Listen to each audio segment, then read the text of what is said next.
ourselves, condition our speech, everything in order to go and beg these people for a job, because we know when we walk in the door, I have to tear down 10 stereotypes before I get past hello. So we need to eliminate that. You know, and we need to eliminate that, and the way that we do that is employing ourselves and employing our brothers and sisters. And so that's our mission, is group economics, uplift ourselves, because I can't empower anyone until I empower myself, and change from just being willing, because it's in my heart and my passion to see my people succeed and see us do better, and change the social order, because I know that we are not supposed to be on bottom. I understand who I was. I know I didn't fall out of the sky and land on a plantation. So when you have knowledge of self and you know who you are and what you come from, it's frustrating more than anything to see us in this position. Tune into the Artist Exchange every Friday 7 p.m. to 9 p.m. every Saturday 12 p.m. to 2 p.m. live on BigExposeRadio.com. We're rewarding you for something you already do, listening to us. It's Radio Loyalty, and it's an easy way for you to get free stuff. All you do is sign up. Go ahead and click the banner now. You'll earn points as you listen. Points you can trade in for great products and services in the Radio Loyalty store. You can earn even more points when you share your favorite station with friends on Facebook and Twitter. Radio Loyalty. It's free to sign up, so click the banner to join now. You are listening to BeExposedRadio.com. Keyboard Cat, Hamilton the Pug, and Toast Meets World. These are some of the internet's most beloved pets. With millions of YouTube views, shares, Instagram likes, followers, and fans across the globe. But what do all these amazing pets have in common? Their stories started in a shelter. Start your story. Adopt a dog or cat today. Visit theshelterpetproject.org to find a shelter or adoptable pets near you. Training that pet to play the keyboard? Well, that's entirely... You are listening to BeExposedRadio.com.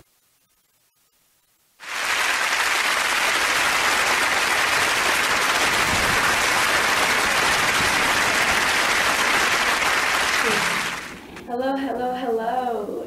Welcome to this week's Hump Day Discourse on Salacious Life with Dr. Wren.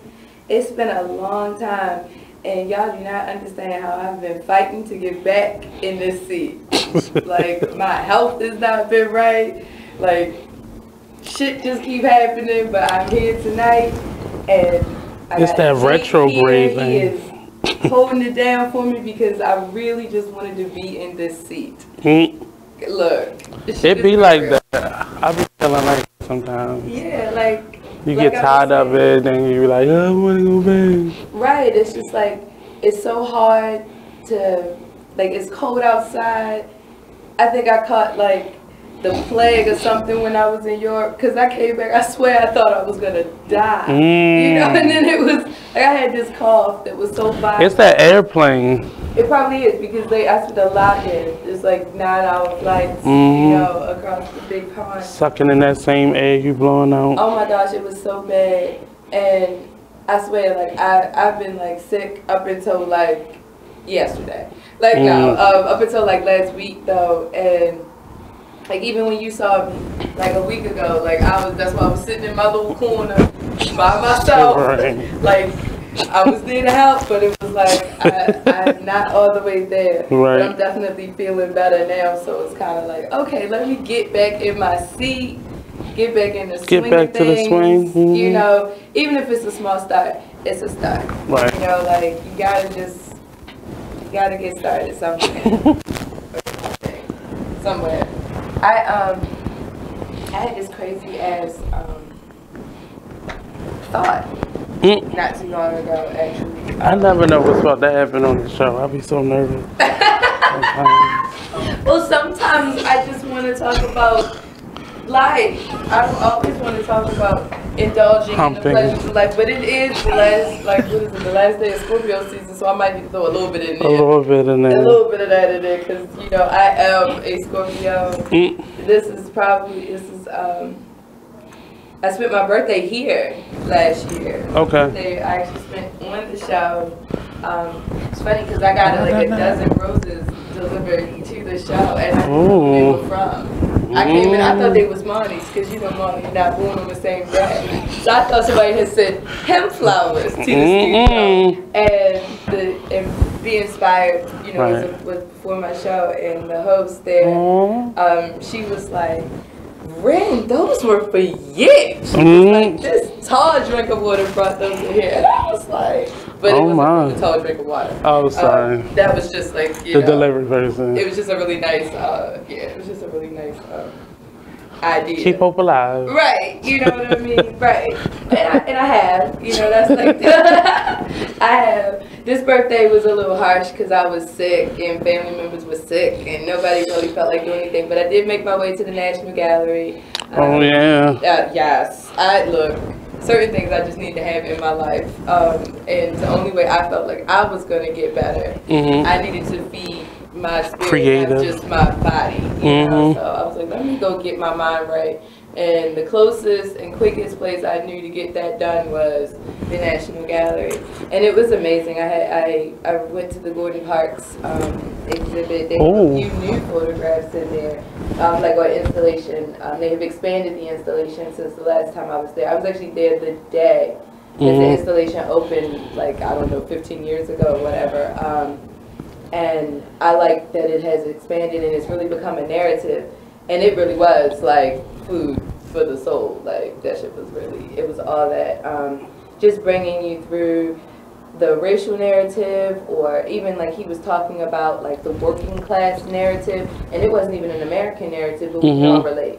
You know, like we can all relate to the struggle, to sacrificing for your family, to sacrificing for your career, or, you know, for survival for that matter. That was definitely probably the highlight. I'm still stuck on the Smithsonian Museum of African American History. Yeah, that was, it just blows you away. It's too much. It's a lot. And you know, it's funny because I had the same reaction the first time I went through the Smithsonian Museum the American Indian Museum. I think that's what they call it.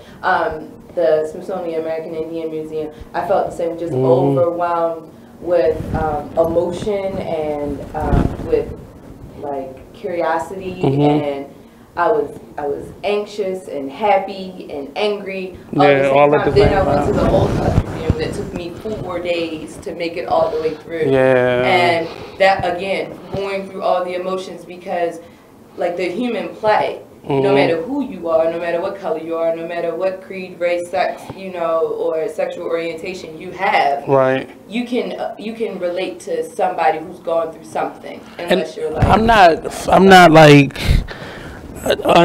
unappreciative, but I just like looking at the Holocaust Museum and even the other Smithsonian museums, and it's a complete story.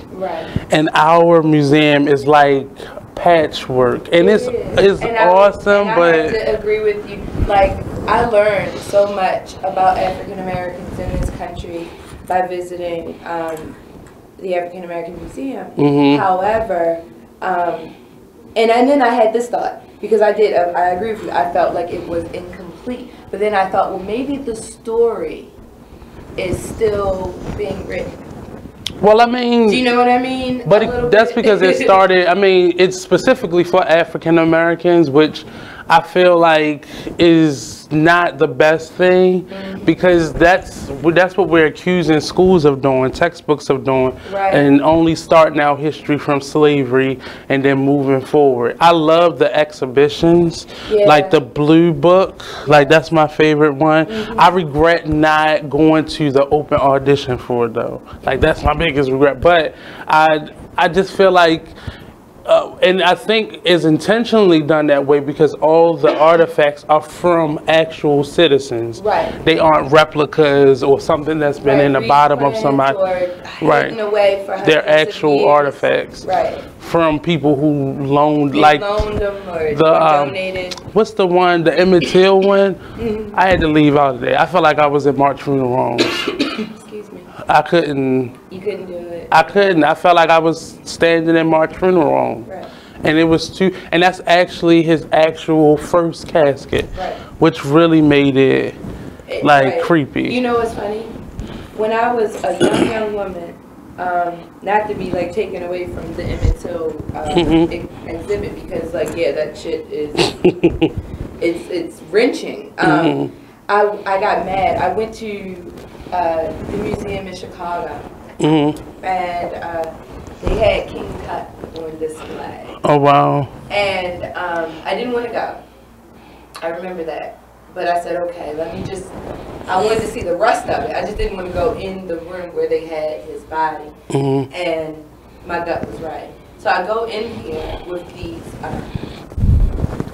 I go in this room with these other mummies, you know, all laid out. And I thought to myself, they were taken from their resting place and put on display. Like, how fucking disrespectful is that? And I was so disgusted that I left Chicago. I didn't even just leave the museum. I left Chicago. But hold that thought. We'll be right back with Salacious Life.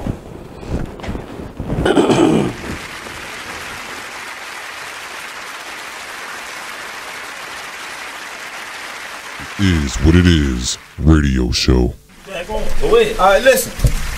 All right, say situation. Cause I keep telling y'all, it's different situations in the child support thing. You can't just pinpoint one thing. You can't just say, oh, he a deadbeat. That's why you're on child support. Oh, he this. That's why you're on child support. Oh, she this. That's why she on child support. No. Sometimes it could just go off of, oh, I just called him and asked him, can he pay for the pictures? He ain't want to pay for the pictures. I'm taking his ass downtown. Yup. Well, you got to know. Know who you dating. Hold up. I just called her and asked could she just get Junior some shoes. She couldn't even get him no church shoes. I'm taking her ass downtown. Now when you go downtown, you go down there and you get $500. Right. Now you mad because you getting $500, and now you really ain't getting no shoes for Junior or Lord CC because you getting $500 now. Right. Yeah, but you gotta remember, if you're a good father or a good mother, and you paying child support, right? You still gonna go ahead and do all that because hold up. It's just what it is. Hold on, and that's another situation. Right. But you know what that creates? Now when we at the party, mommy and daddy ain't even down there speaking to each other. Cause daddy done paid for the party, and he done came out of pocket this month with $600. But that's your child. Be mad. Listen. He shouldn't be mad, but he also has another child with his wife. That's on him. Okay, go ahead. He got another child with his wife. Okay. Right. And you're taking away from him. And they taking away taking away from him. Well, he should have kept it in his pants. Exactly. Should have kept it in his pants. Stop complaining. Stop complaining. You on some whole, he on some whole other shit over here. He on some whole other shit.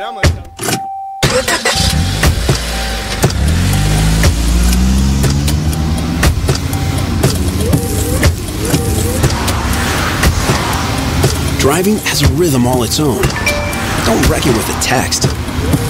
Before you get behind the wheel, silence your phone. Or better yet, designate a texter. For more text-free driving tips, visit stoptextstoprex.org. Brought to you by the Ad Council and the National Highway Traffic Safety Administration. Green light. Hey girl, school zone.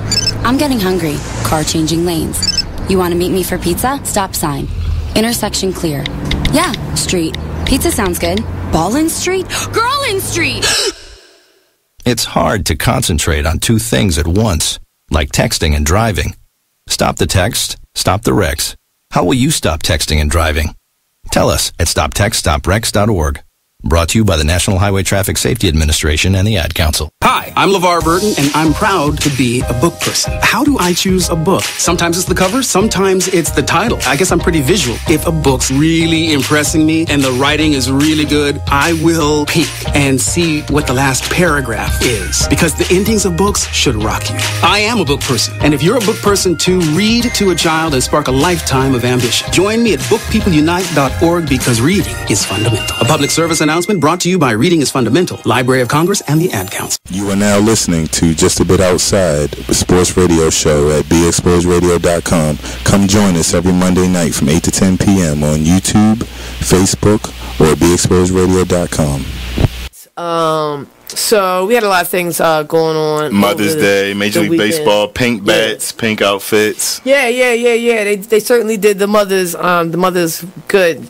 They don't show them justice. Like Jimmy said, the pink bats, cleats, all types of pink highlights in the major leagues. The Orioles were swept by the Kansas City Royals. You are listening to BeExposedRadio.com.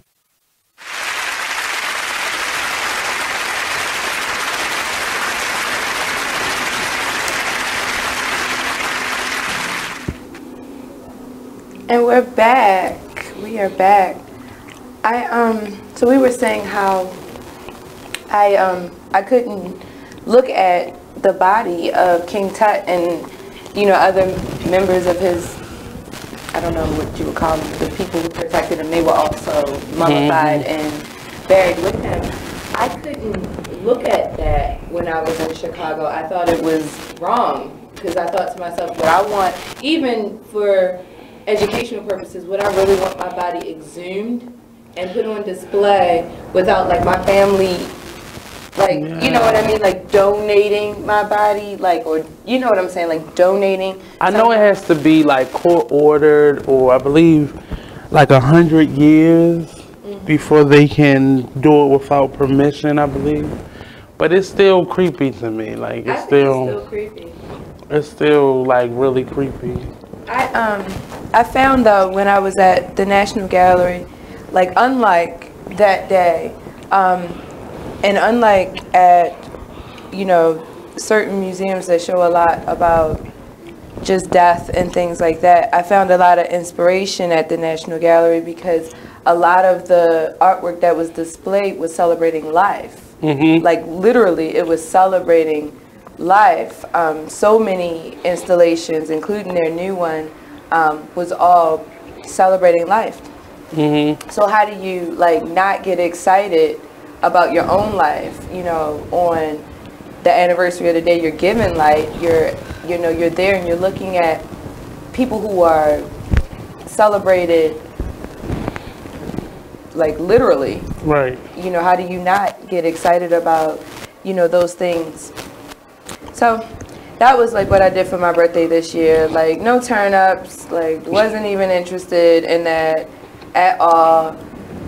That's how it is. Sometimes you work. I like working on my birthday. I did work. Funny, I was sick that whole week, and the one day that I wasn't dying was my actual birthday, and I did go to the complex and work that day. And I mean, I actually had a pretty damn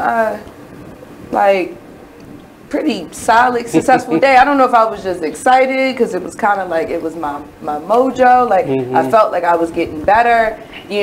Finally had gotten that cough under some sort of control. I really thought I had caught something crazy. Oh my gosh, did I catch tuberculosis or whooping cough or I don't know, some crazy. People gotta wash their hands. It was just so, and I was so I don't know, disgusted almost.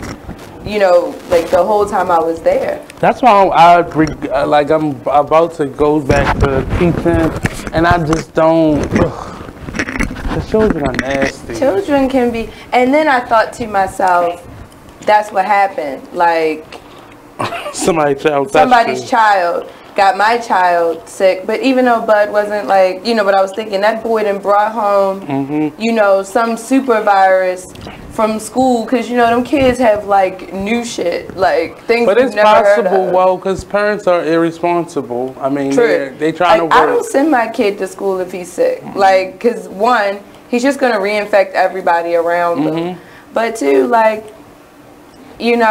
how is that gonna get him better when he could be at home eating the proper food, out of the elements, getting that virus or whatever it is up out of him. Not giving it to his teacher. Not giving it to his teachers, not giving it to his peers so that he's reinfected, not spreading it all over the classroom so that everybody's getting sick and the whole damn school becomes somewhere that they need to lock down and quarantine. I swear, I walked in there oh my gosh, I see why people walk around, with those masks on. Mm-hmm. Like, there's a real need for that. There's like a real need. If people start staying home, like I'm a person, I don't like to be stuck, but I've learned now as I'm getting older, like if I do get sick, just stay home. Call it a day. Call it a day. You can make it up another like, day. I'm not gonna lie, like I am the most stubborn person when it comes to staying home when I'm sick. But if I'm like symptomatic, I typically will go ahead and stay home. Like, and I mean, it's still a hard decision for me because I'm a bit of a workaholic. But if you stay home, it normally takes it much less to heal. I've sprained my foot and end up spraining the other foot because I was putting all my weight on that foot.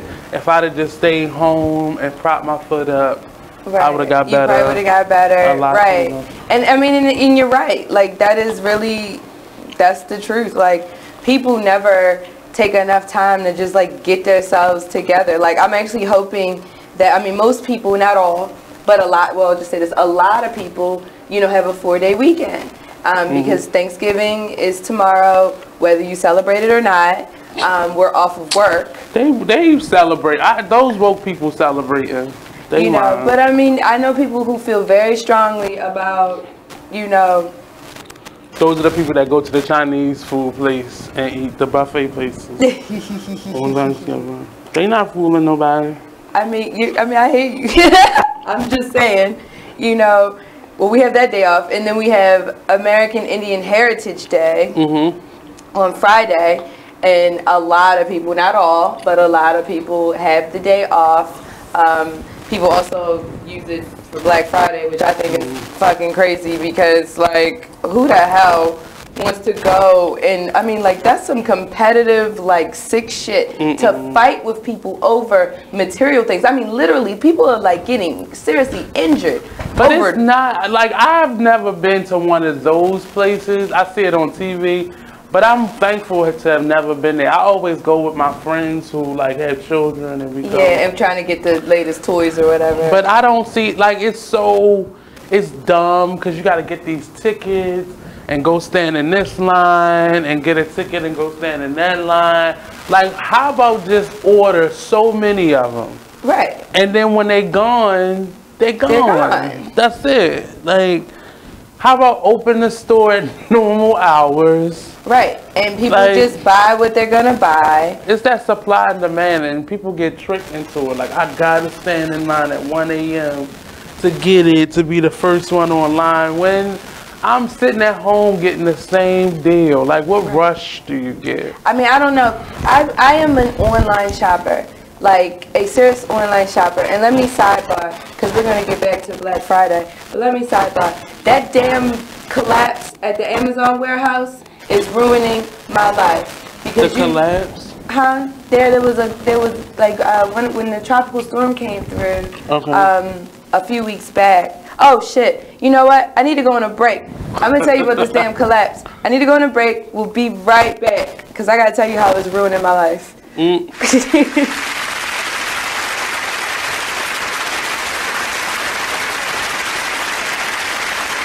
I'm LeVar Burton, and I'm proud to be a book person. How do I choose a book? Sometimes it's the cover, sometimes it's the title. I guess I'm pretty visual. If a book's really impressing me and the writing is really good, I will peek and see what the last paragraph is. Because the endings of books should rock you. I am a book person, and if you're a book person too, read to a child and spark a lifetime of ambition. Join me at bookpeopleunite.org because reading is fundamental. A public service announcement brought to you by Reading is Fundamental, Library of Congress, and the Ad Council. Green light. Hey girl, school zone. I'm getting hungry. Car changing lanes. You want to meet me for pizza? Stop sign. Intersection clear. Yeah, street. Pizza sounds good. Ballin Street? Girlin Street! It's hard to concentrate on two things at once, like texting and driving. Stop the text, stop the wrecks. How will you stop texting and driving? Tell us at stoptextstopwrecks.org. Brought to you by the National Highway Traffic Safety Administration and the Ad Council. You use Tearless Baby Shampoo because it's gentle on your baby's eyes. You make sure his toys don't have any sharp edges. You always test the bathwater to make sure it's not too hot. You taught her what to do when the smoke alarm goes off. You make sure she wears a helmet when she rides her bicycle. You put on his sunscreen, even when he's embarrassed his friends will see. You do so much to keep your child safe. But are you using the right car seat for your child? Is your child facing the right way in the car seat? Is the seat too big or too small? How do you know when it's time to move your child into the next type of seat? Car crashes are a leading killer of children ages 1 to 13.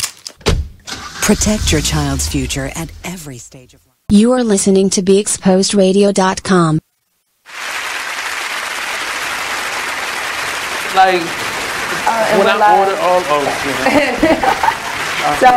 So I was explaining to Nate why my whole life is over because of Amazon. Now, mind you, this is no shot against Amazon per se, because they still coming through for me, but they just not coming through for me the way they did. Like, I was spoiled. Like, 2-day shipping is really 4 or 5 days. Right, and like, I was used to getting things in an hour or two. Right. That's now taking days.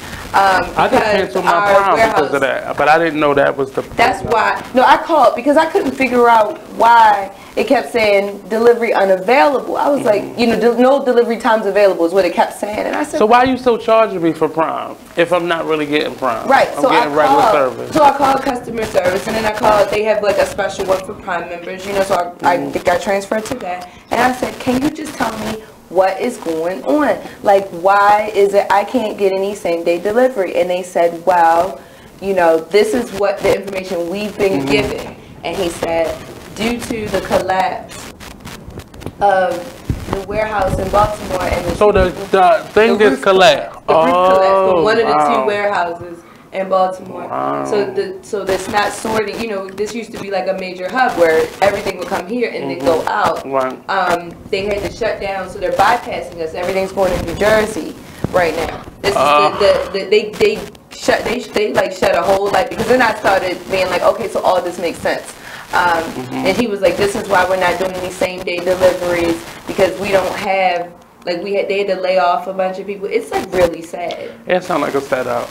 It might be, but the damn thing did collapse. So and it's probably why it's being investigated. Right. Like, I don't know if it's an internal investigation or an external one. If 2 workers died, I'm sure the federal government has stepped in. Do you know what I mean? Right. Like, if any of our other anytime any of our factories here have an issue, the federal government comes in and does like a safety thing, and it takes months. So, but the problem is, it's the holiday season.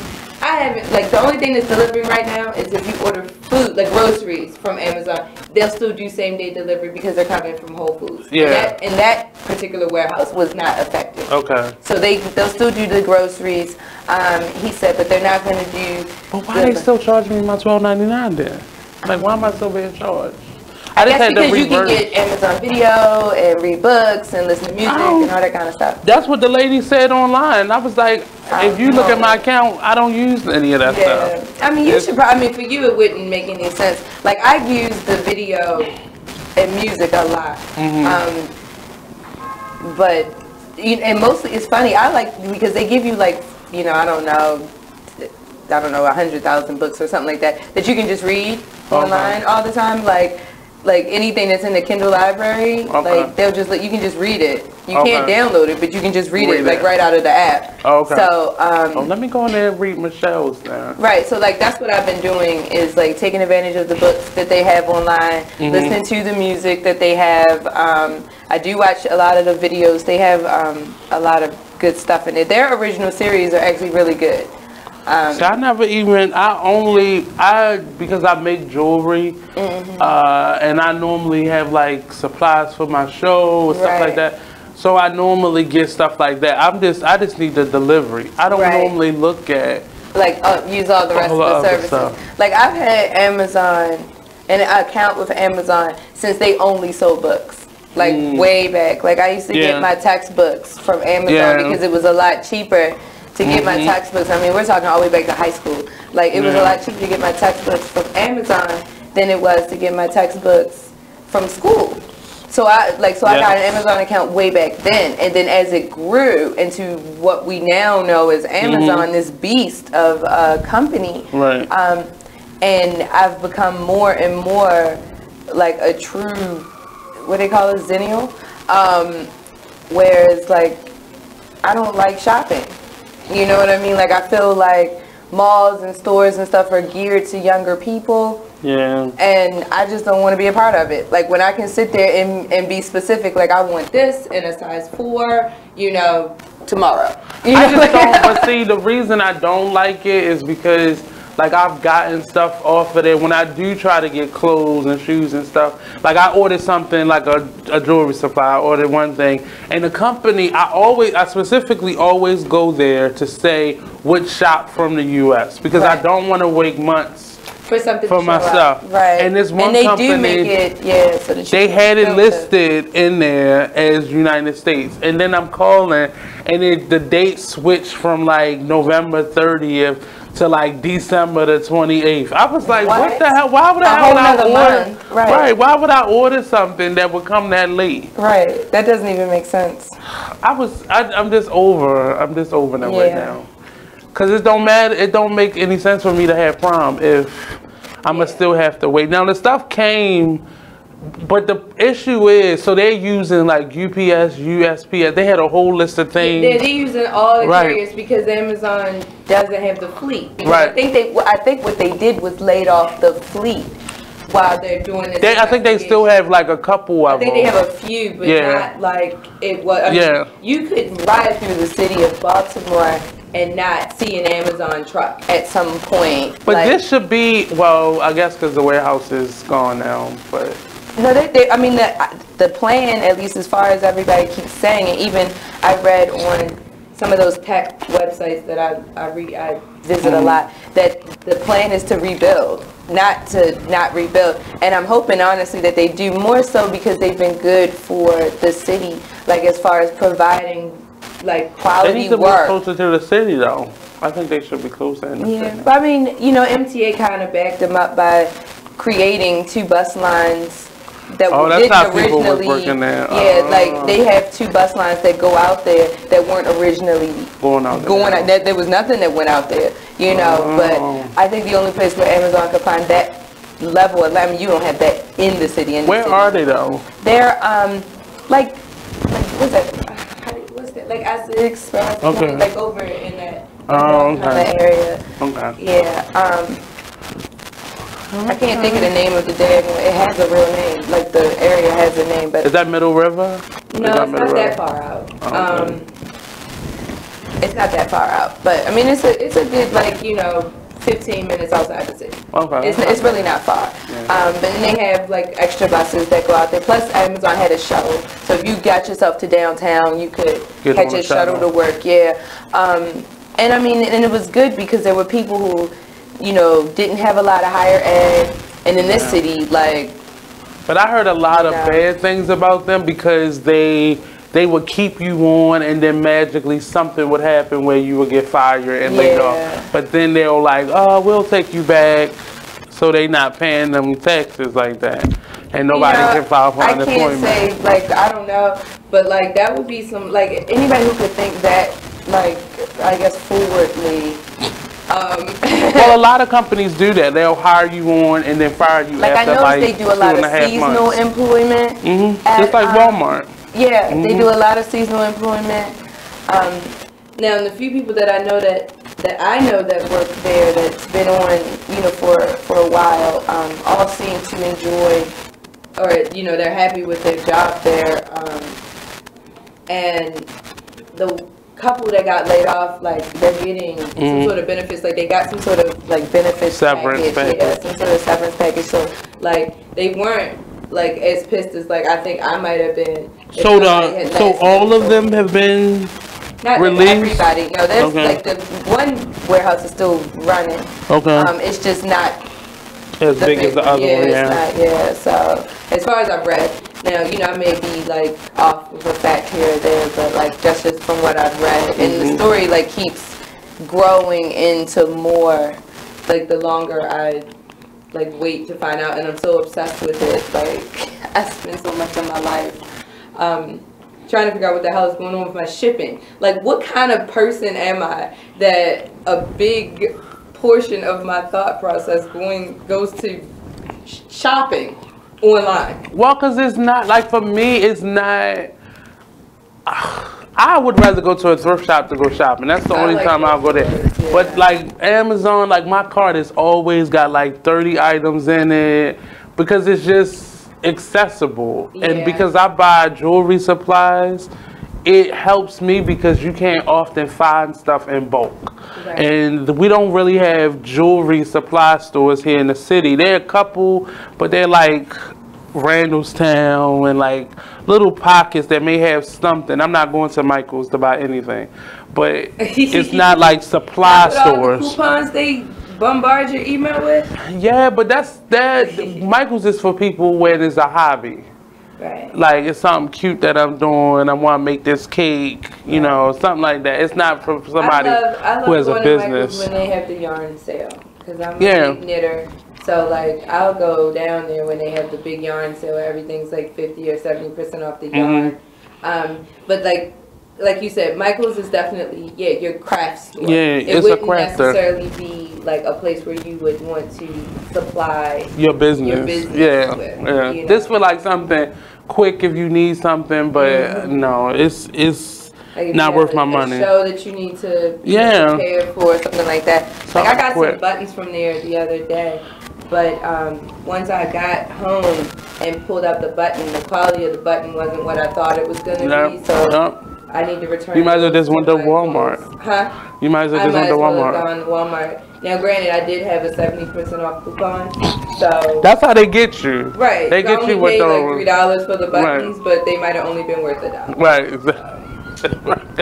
Kind of sucks. You know? There's a new store now. This no plugs, but this is a store down in Federal Hill. It's like a thrift shop for art supplies. Oh. It's called Be More Scrap, and I don't even go to other stores. I go I shop online and I go there. Okay. Cause it's basically a thrift shop for art supplies. They used to have one of those. I don't know if you remember this. It was called the Chocolate Factory.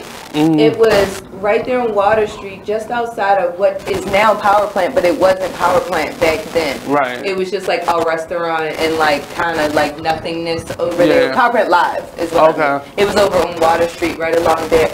And when I was like a young person, I used to like to design clothes, but for like paper, wooden figures or paper figures. I just like making the clothes. It's funny because I didn't like dolls. I wasn't like I didn't really play with dolls or anything. Cause you was a designer. That's more of a designer. But I did like designing, and then you could get like all kinds of fabric and even like scrap, like pieces of like fur. I could make little like designer peacoats and things for like my little wood figures, and then I would just hang them up on a little hanger and hang them in a little closet, and that was what I did. I mean, I was young. I was probably like 11, but that was just I used to sit there and hand stitch this stuff, and like until I got those stitches right, like I would be reading books that I got from the library talking about different stitches.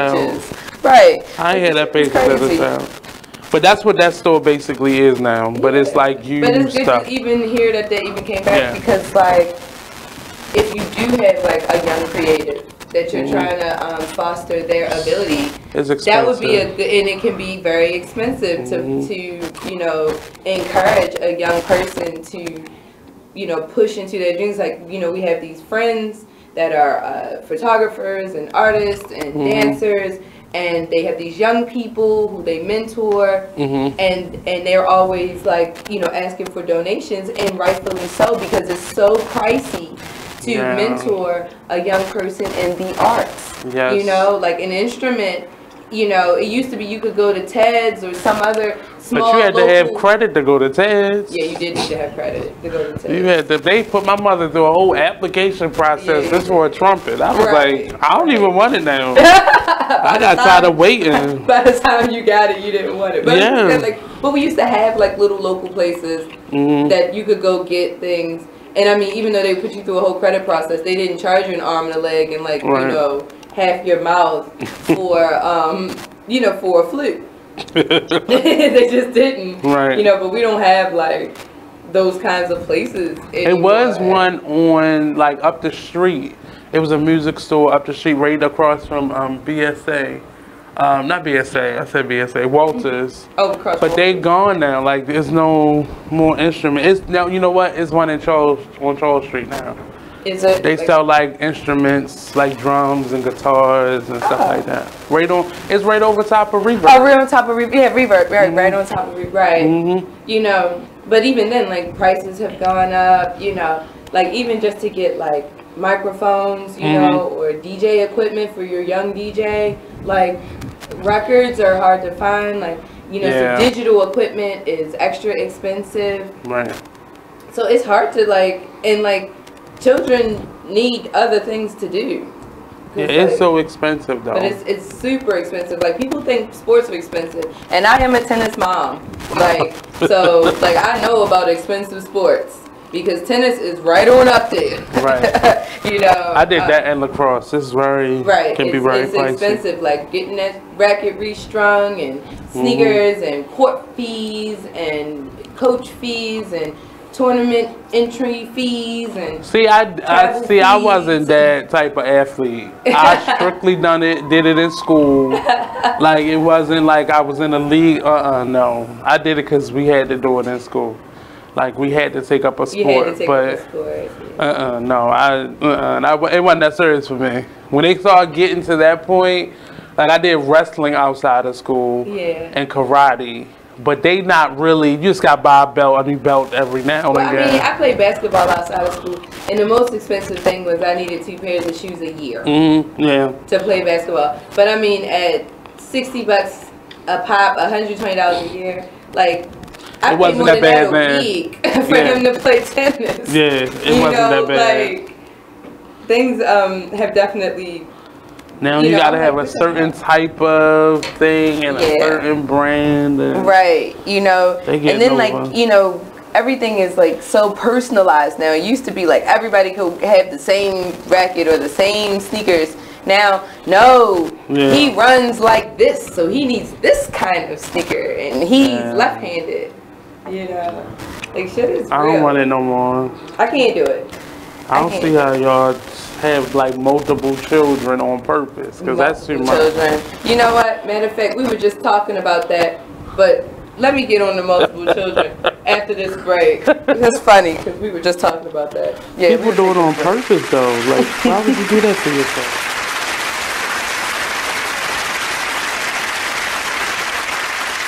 The Artist Exchange Radio Show every Friday 7 p.m. to 9 p.m. every Saturday 12 p.m. to 2 p.m. Real artist, real talk, real live on BeExposedRadio.com. I was meeting with a friend yesterday, and I've gotten to the point where don't ask me a question because the truth is going to come out.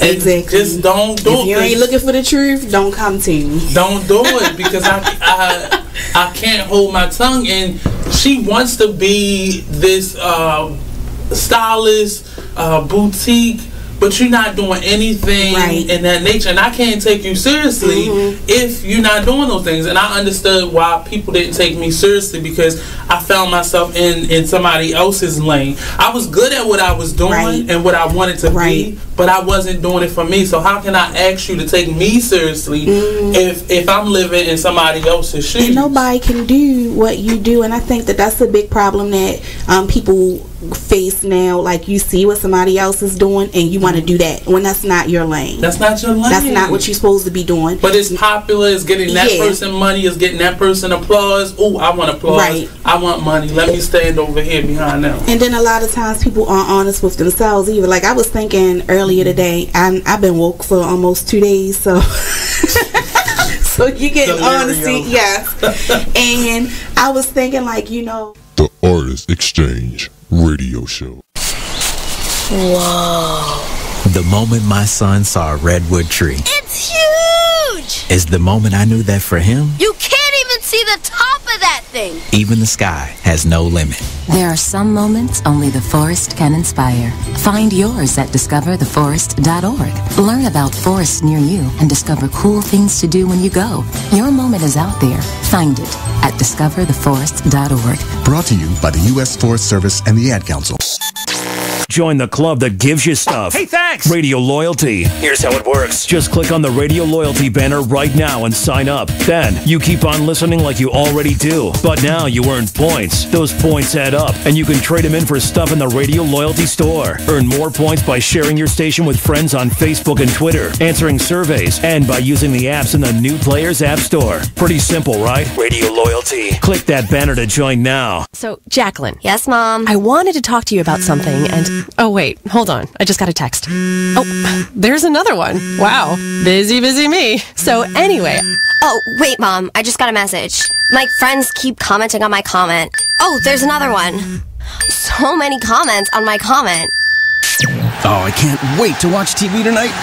Playoffs! Hey, guys, check out my new video game. You are listening to BeExposedRadio.com. So when we left off, we were talking about how expensive it is to foster the arts and music. And then you were saying, why would people have multiple children on purpose, knowing that everything is so expensive? And, you know, it's funny that you should say that because, like, I know people who on purpose have, like, I mean, most people, I mean, all right, let's just say in Maryland, right?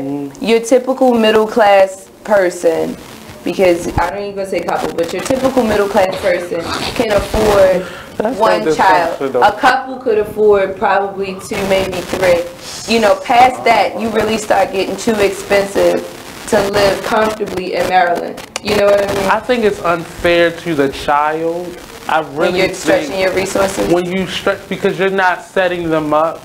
You're not, like, they're not able to have the resources that they would need today to compete. And then they're 18 and out in the world and don't know basic things to survive. And they don't have the resources to really compete. So they're left to have to go to a community college or a school that has lesser, you know, resources. So they're already way behind people that are in their same chosen path. And like I think too many that was the argument I made to go to prep school when I was a young woman, because, you know, I had to make that argument like, hey mom, like, you want these chicks to know more than me? Like, give me the leg up so that I can compete. Like, and I mean, and that's really what it is. Like, I mean, that's how I felt at least. But that was my argument. I don't know why I chose to go to a prep school, because I could have easily like talked my mother to let me go to a public school, but I don't know why I chose. I guess because at that point in high school I was used to going to private school, so I was like, oh, I might as well just keep going. But I regret it. Yeah, I regret it. Sometimes, like, I think that, like, maybe there's something that I might have missed, like, you know, with the whole situation. And then there's... It depends on the now, I went to both. I went to both public and prep school when I was in high school. I went, you know, 1.5 years in public school, and I did 2.5 years or whatever, and pretty much 2.5 years in private school. And, like, it definitely changes you. You know, and like, if my mom had to try to pull out tuition for 10 of us, it just wouldn't have happened. Like, you know what I mean? Like, I would have stayed in that public school I was in, even though, like, it wasn't a bad school. It just wasn't a great fit for me. Right. You know, I think it's actually a great school. It just wasn't a good fit for me, you know. Well, I chose which, you should never let your child choose. No. But I chose to go to Archbishop Curley instead of Loyola Blakefield. Really? One, because I'm thinking like catching the bus to the lake, you know, it's gonna be all the way up Charles Street. But I ended up going past there to go to the school that I went to, which was like, you could have just done me. But I really regret that, and I didn't want to go because everybody from my Catholic middle school went to Loyola because we got a free tuition. Okay. And I don't know how I talked my mother into letting me go there, because she would have had to pay for me. Well, she paid for me to go to Curley. So I don't know what I was thinking. Loyola Blakefield is a great school. Even though they've had some issues recently. Well, issues have always been there. A lot of racial issues. Yeah. It's still, you know, priests touching boys. Like, those things have always existed, but they never got outside of the school. You knew things were happening, but it's always been like that. That's always crazy how that is. Well, we have spent like a good amount of time just catching up because I haven't talked to you in like a really long time. So it's nice to just catch up and get working. You know, it was nice to catch up for real. But like, so I have like a real like issue like I wanted to kind of discuss and see your thoughts on. So as you know, like, you know, I'm returning to the stage, and you know, I'm going back on tour soon and things like that. And something I was talking to a colleague, someone who I performed with, not necessarily going to be performing with me coming up, but someone I performed with, and we were talking about like a person's behavior outside of the stage. Like, how do you continue to carry yourself? Do you carry that character on? Or do you turn it off and leave it in the theater? Like, you mean like acting, or not necessarly? Okay. Like, I mean, you may be a musician, you might be a spoken word artist, like I don't know, a singer, a dancer. But you know, people like we've been noticing that a lot of people are carrying like a bit of an elitist kind of attitude off of the stage. You know, and that's something I've always struggled with because I don't think I'm better than anybody else. You know, like I feel like we can all But see, confidence is not the problem.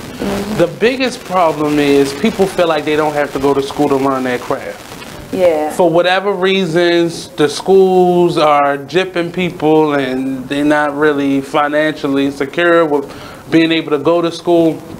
People are not feeling the need to go to a school and formally train. That doesn't mean I have to go to a university. I can go to a conservatory. But I'm learning my craft. And most people don't want to do it. And that goes back to having all them children, because you can't afford to go to art-based schools like high school, middle schools that train you and make it possible for you to then go to Baltimore School for the Arts takes in what, 102 children a year,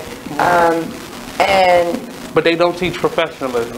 Right, but I mean, but I was just saying, just a sheer number.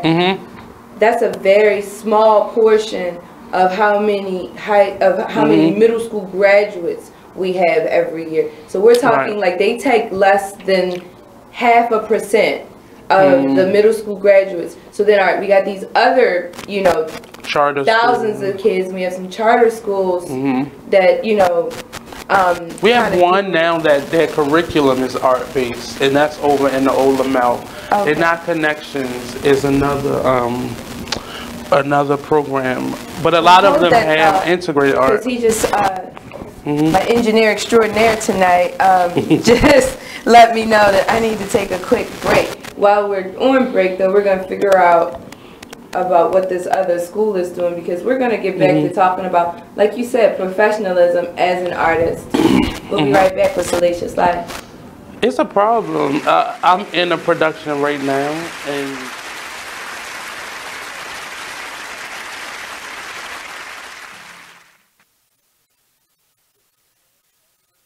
My name is Ruth Rusi.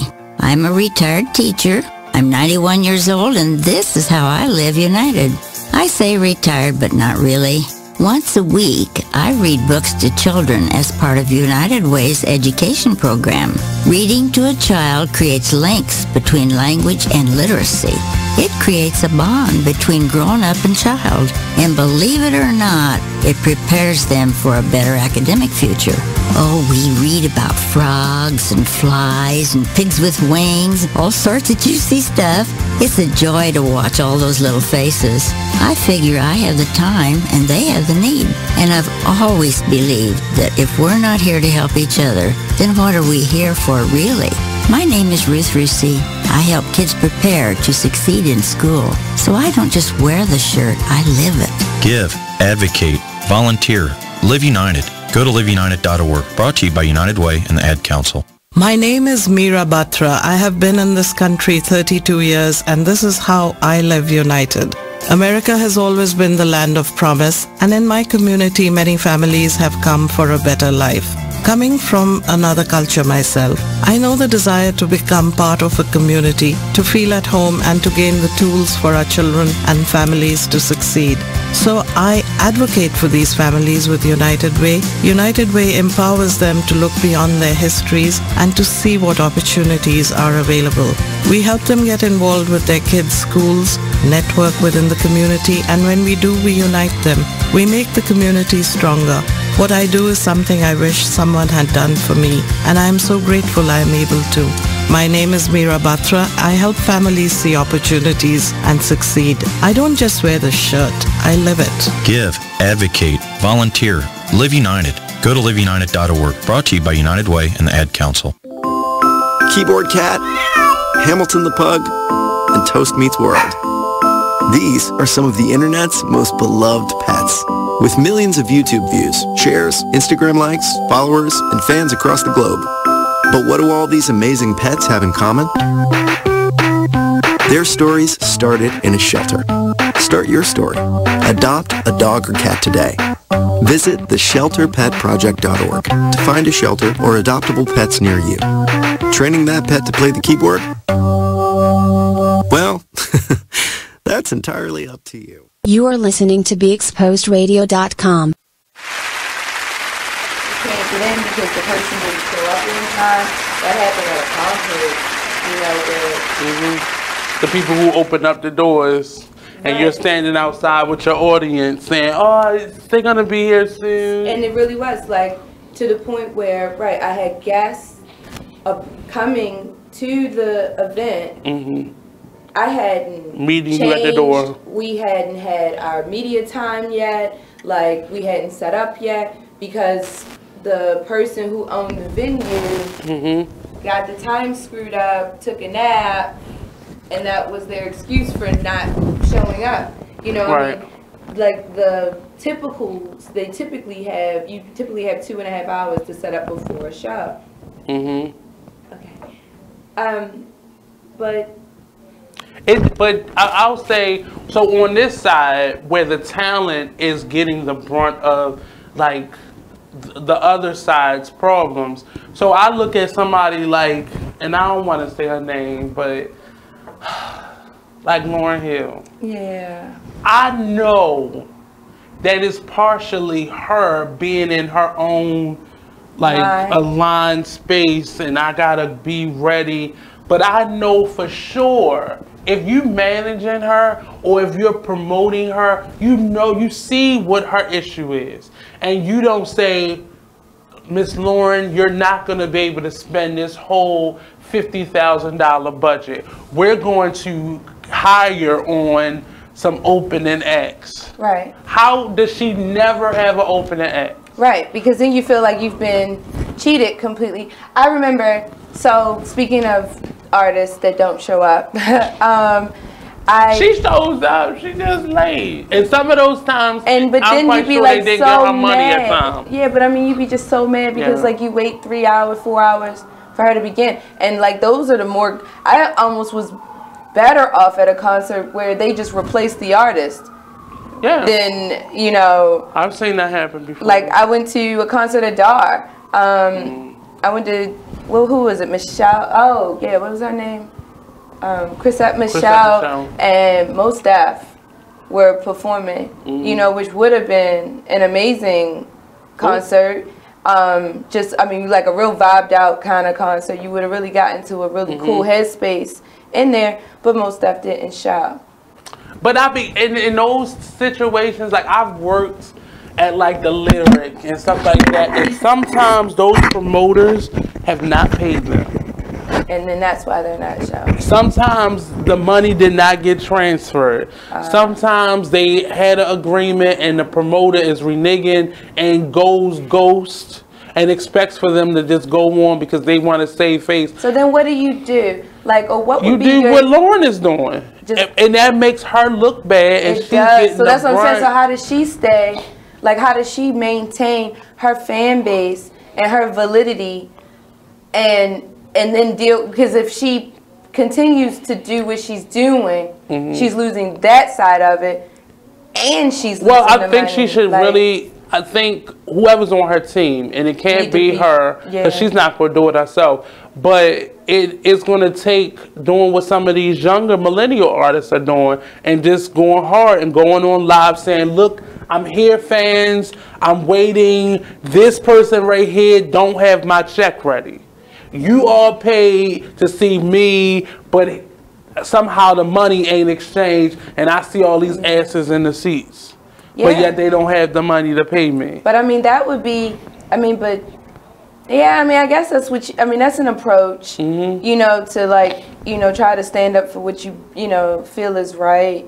But at the same time, like, it's probably not everybody that's doing it wrong. So how many people is she throwing, you know, into the sea along, you know, under the bus? It's always a bunch of things, but it's very... Professionalism is really key to me, and I try my hardest to always be ahead of the problem. Right. But sometimes it's other factors that goes into it. But and specifically, we're talking about artists. Right. Artists, you have to maintain your integrity, and integrity is the equation equal to professionalism. And you have to always think about not only yourself, but who are you affecting. I've seen people who come into radio interviews smoked out.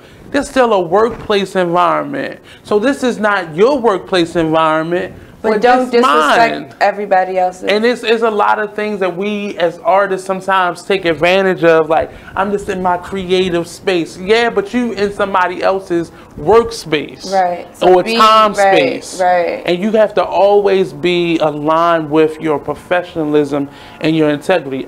You know, and I don't care because I've already cussed a bunch of them out. I'm in a show right now, and there are various levels of experience. And the one thing that I said on the break, people don't want to learn their craft. They want to turn on YouTube and see somebody else doing it, and now I'm gonna do it. And then the big gap. That's the age of technology. Like, see, the analog age, or the end of the analog age, you know, like, we were taught to learn. Like, we were taught to learn. Right. We were taught. That's the only way you was gonna do it. Right. Like, that you need to hone your craft. That was something that phrase was repeated and posted all over our lives for decades. I can't tell you how many hours I clocked interning at radio stations and never got to even be in the room where an interview was going on. Like, but now you can say, I want a radio show, and poof, you got a radio show. So the whole, like, that whole gap of, like, the learning curve is now, it doesn't exist. Right. Because if I say I'm this, then I'm this. But think about it, like, so for instance, somebody who wants to have a radio show. See, you used to go to broadcasting school, right? Which has gone away. Or journalism school. All that stuff is gone. It's still there. Morgan still has a thriving. Well, Morgan still has a journalism program. But I mean, but like the idea of going. But going to like, we used to have 3 or 4 broadcasting schools. Yeah. In they went out of business. And they went out of business because people, you know, like when people want to do radio, not necessarily television, when people want to do radio, because there's not really a specific major that really lends directly to radio. It lends to journalism in general, which you could take to radio or you TV. don't have to minor in something. Yeah, you'd have to minor in something, but like there was broadcasting school just for people who wanted to be on the radio, because we had these major radio stations here, with Radio 1 being here, WBAL, you know, like, you know, even with NPR's, you know, is big here, you know, so it was kind of like broadcasting school was a great idea. There aren't any. Like, now there's these, I remember a few years back, and I wasn't in Baltimore, I was in Carolina, but like a few years back, I was looking into, because I had the radio show down there, you know, and I was looking into, because I had the rush hour, 1 hour, how to condense my show and make sure that I was clear and concise and get all the information I had to get into 60 minutes. Right. So I said, let me go, like you, learn just like let me go take a class. That was my go-to, right? So I started looking for broadcasting schools. And the first thing I thought was, shit, I can go to Baltimore, go home, you know, da-da-da-da, and I can go to broadcasting school while I'm there. The idea, right? Come to find out, all the broadcasting schools in Baltimore have gone out of business. So then I'm like, well, that's not going to stop me. I can find a class. Right? Look through all the universities, right? Just something, I thought even just something just to help me, you know, even if it was like a speaking class or a writing class, something to just help me get these words to be concise, right? And again, still hit a lot of roadblocks with that. You know, applying to, I mean, this is a college town. Applying to some of these schools is non-degree seeking because I don't need no more damn degrees. I just needed to, like I said, hone the craft. So I just wanted to take a class or two, specific in what I was doing. Plus, I like to get an understanding of the total functionality of what I do. So I wanted to have an idea because, like, if I have to work with some, so for instance, I work with the engineer, right? I'd like to